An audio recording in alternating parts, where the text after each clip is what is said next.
इस हालात में मैंने जो है प्रदेश कांग्रेस कमेटी के अध्यक्ष पद से इस्तीफा दिया था। उस इस्तीफे के बाद तमाम अपने साथियों से मैं मिला था। हजारों कांग्रेस कार्यकर्ता जो हम सब लोगों के साथ दिल्ली की 70 विधानसभाओं में जुड़े हुए हैं, उन तमाम लोगों ने कहा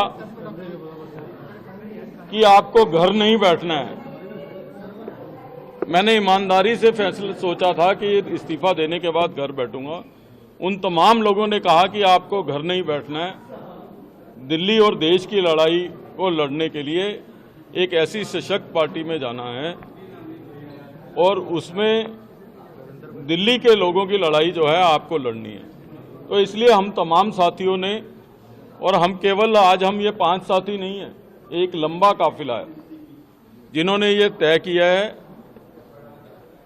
आने वाले समय में आप देखोगे कि नरेंद्र मोदी जी, नड्डा जी, अमित शाह जी का धन्यवाद करते हुए हम निश्चित रूप से दिल्ली के लोगों की लड़ाई भारतीय जनता पार्टी में रह के मजबूती के साथ जो है हम लोग लड़ेंगे।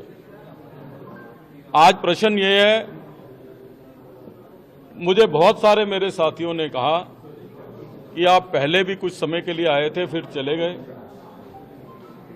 मैंने कहा कि 18 वर्ष की आयु में मैंने कांग्रेस पार्टी ज्वाइन की थी। ठीक बात है कि बीच में कुछ समय के लिए मैं आया था और कुछ माह में वापस चला गया था, इसलिए कि 18 वर्ष में हमको ये बताया गया था कि इंदिरा जी ने एक भाषण किया था और कहा था कि मेरा खून का कतरा कतरा इस देश के लिए है। और आज अगर हम वापस आए हैं तो इसलिए आए हैं कि हमने भाषण सुना था कतरे कतरे का। आज कांग्रेस पार्टी कतरे कतरे से टुकड़े टुकड़े तक पहुंच गई है। इसलिए जो है हम लोगों ने फैसला किया कि देश के लिए कोई पार्टी अगर लड़ रही है तो हमको घर बैठने की बजाय उस पार्टी में अपना योगदान देना चाहिए, उस सशक्त नेतृत्व को मजबूत करना चाहिए। तो इसलिए जो है हम तमाम साथी, राजकुमार चौहान जी जो बरसों तक जिन्होंने दिल्ली को नेतृत्व दिया है, नसीब सिंह जी बहुत ही हमारे सीनियर लीडर हैं, नीरज बसोया जी, अमित मलिक जी, हम तमाम लोगों ने इमीडिएटली ज्वाइन करने का फैसला किया और बहुत सारे हमारे साथी आने वाले दिनों में आप ज्वाइन करते हुए देखें। लवली जी, पार्टी हाईकमान ने आपसे बात की, आपकी नाराजगी दीपक बावरिया को लेकर की? देखिए, मैंने पिछले संडे को इस्तीफा दिया था, आज सैटरडे हो गया, तो इसलिए हमारे तमाम साथियों ने कहा कि जिन लोगों को ना अपनी पार्टी की चिंता है ना देश की चिंता है, हम आपको घर नहीं बैठने देंगे।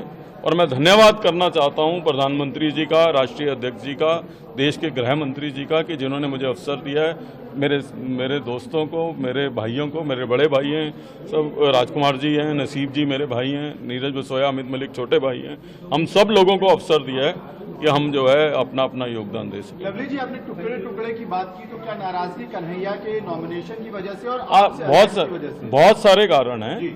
मैंने ये कहा कि मुझसे जब किसी ने पूछा कि आप पहले भी आए थे और वापस चले गए और आपने ये कहा था कि आप अल्प समय के लिए गए हो और फिट नहीं हो रहे हो, मैंने बताया कि मैं 18 वर्ष की आयु में कांग्रेस पार्टी ज्वाइन की थी, NSUI से ज्वाइन करी थी। तो उस समय हमको कहा जाता था कि प्रधानमंत्री जी ने भाषण किया है, इंदिरा जी ने, कि मेरा खून का कतरा कतरा इस देश के लिए। तो कतरे कतरे से टुकड़ों टुकड़ों तक आ गए हैं, तो मिसफिट तो हमें वहां होना ही है। और मैंने अपनी चिट्ठी में अनेकों कारण लिखे हैं और आप देख लीजिए, पिछले संडे को इस्तीफा दिया था और आज पूरा हफ्ता हो गया। तो जो अपने लोगों का ध्यान नहीं रख रहे, वो दिल्ली के लोगों का कैसे ध्यान रखेंगे? बात नहीं की इस बीच में? संडे से लेके आज तक किसी ने बात नहीं की। सर, चुनाव लड़ने की मैं इसीलिए एक हफ्ता लगाया है कि किसी पद का लालच होता तो मैं प्रदेश कांग्रेस कमेटी के अध्यक्ष पद से ही इस्तीफा नहीं देता। टिकट की लालच होती तो टिकटें डिक्लेयर होने से पहले ज्वाइन करता।